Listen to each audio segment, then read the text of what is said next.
Let me guess. You dream of taking your family on a magical Disney vacation, picturing their faces lighting up in front of the castle. Then, reality hits. You see the staggering cost, a price tag that can easily soar past $6,000. And suddenly, that dream feels completely out of reach. But what if I told you that you could book that entire trip? Flights, hotel, and tickets using almost entirely credit card points. What if that $6,000 vacation could cost you less than $500 out of pocket? It's not a fantasy, it's a strategy. And in this video, I'm going to give you the simple, step-by-step guide to booking your dream Disney vacation, turning that financial nightmare into an affordable reality. I've used these exact methods for my own family, and I'm going to show you exactly how it's done. Let's get started. Section 1. The Foundation. Choosing your point-earning arsenal. Before we even think about booking flights or hotels, we need to build our foundation. Honestly, if you get this part right, the rest of the process is incredibly simple. Think of it not as just getting credit cards, but as assembling a toolkit where each card has a specific job.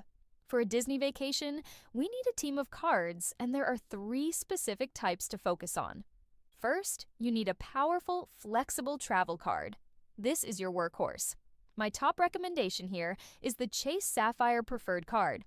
As of late 2025, it comes with a welcome bonus of 75,000 points after you meet the minimum spend. Those 75,000 points are pure gold because they can be transferred to airline and hotel partners, giving you amazing flexibility and value. This card will be our main tool for booking flights and topping off hotel points. Second, you need a way to pay for park tickets, the trickiest part of this puzzle. For this job, you want what's called a Purchase Eraser card. The absolute best tool for this is the Capital One Venture Rewards credit card. This card also has a 75,000-mile welcome bonus right now. The magic of the Venture card is that you can use your miles to literally erase travel purchases right off your statement. I'll explain exactly how we use this for Disney tickets in a bit, but for now, just know this is our secret weapon for covering park entry. Third, we need a card that gets us a great hotel deal, ideally right on Disney property. While you can't use points for most Disney-owned hotels, there's a legendary exception.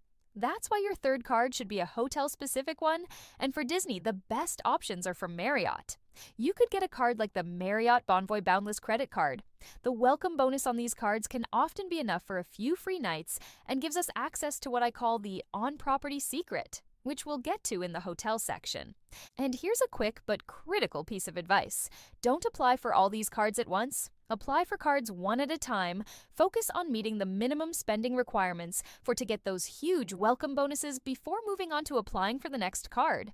Hitting those bonuses is what makes this entire strategy work, giving you a massive influx of points that will cover the lion's share of your vacation. Even better, use a partner and alternate signing up for credit card bonuses. Getting 2 Capital One Venture sign-up bonuses will cover most of your Disney World tickets. Section 2, the flight hack, getting to Orlando for free. Okay, foundation's built.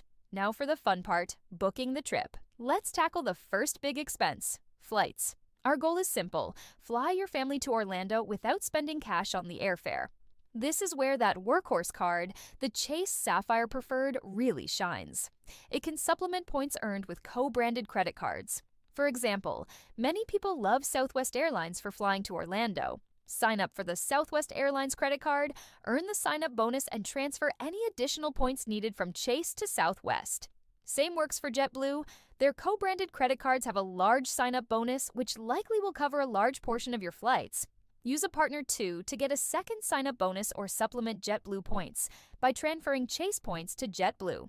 Chase Ultimate Rewards points can be transferred on a one-to-one basis to a bunch of different airlines, including Southwest and JetBlue, both of them which have major operations in Orlando. Here's a real-world example. Let's say you're a family of 4 flying from Chicago. A round-trip ticket on Southwest might cost around $250 in cash, or about 15,000 Southwest points. For a family of 4, that's $1,000 cash, or just 60,000 points. The 85,000-point welcome bonus you earned from the Southwest Airlines credit card would more than cover your family's flights. All you'd have to pay out of pocket are the government-mandated taxes and fees, which are usually just $5.60 per person each way. So, for a family of 4, your round-trip flights would cost you a grand total of about $45. By using this transfer partner strategy, you're getting so much more value for your points than just cashing them out. You've just conquered the first pillar of your Disney vacation, and you've barely spent a dime. Total cost so far, $45. Section 3. The Hotel Hack, Staying in the Magic with Points. So, we've landed in Orlando for free. Now we need a place to stay. This is where a lot of people get stuck, assuming you can't use points for a great hotel at Disney World. And while it's true you can't book Disney's Polynesian Village directly with points, there's an incredible secret that lets you stay right in the heart of the magic. That secret is 3 specific hotels: the Walt Disney World Swan, Swan Reserve, and Dolphin. These hotels are technically owned and operated by Marriott, not Disney.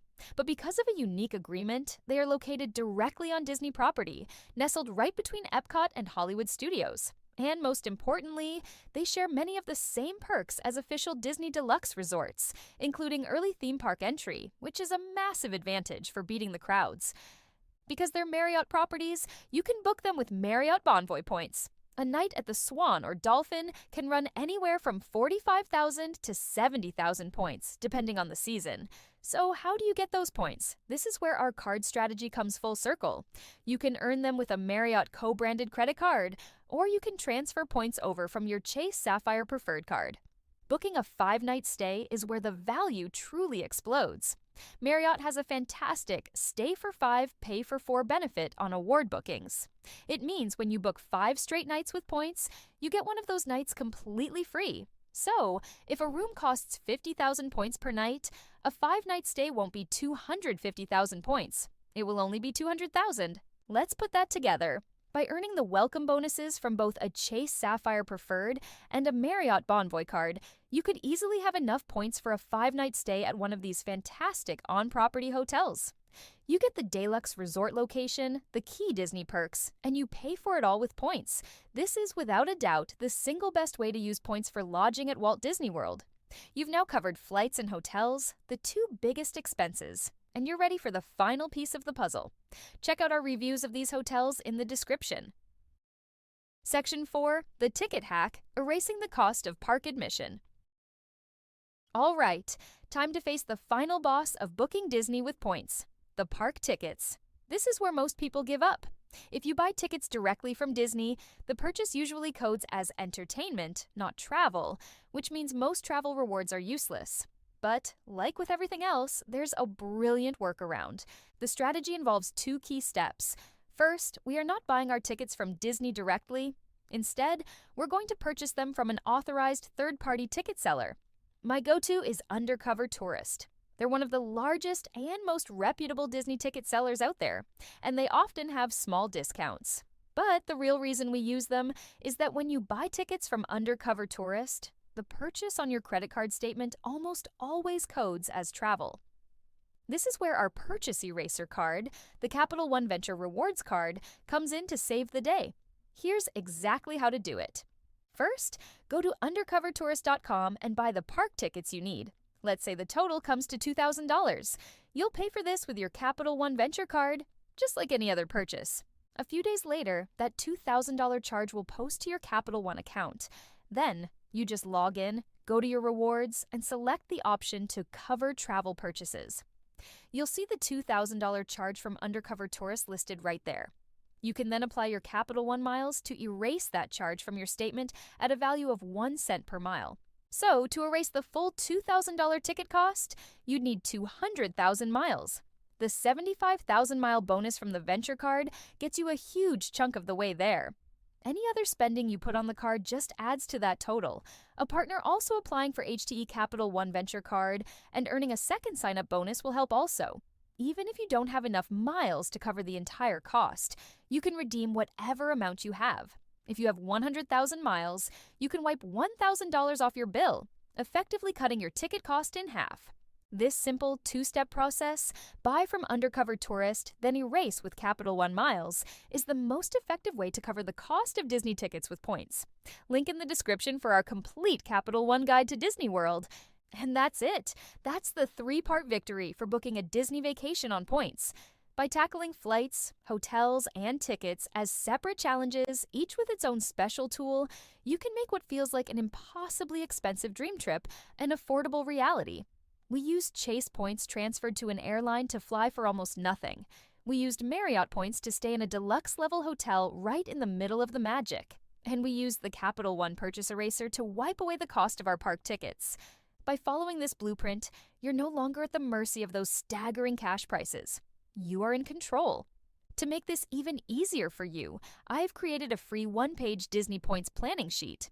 It outlines the cards, the steps, and the strategies we talked about today so you can track your progress. Just click the link in the description below to download it right now. If this guide was helpful and you're excited to make your own magical trip happen, do me a huge favor and hit that like button and subscribe for more travel hacking guides just like this one.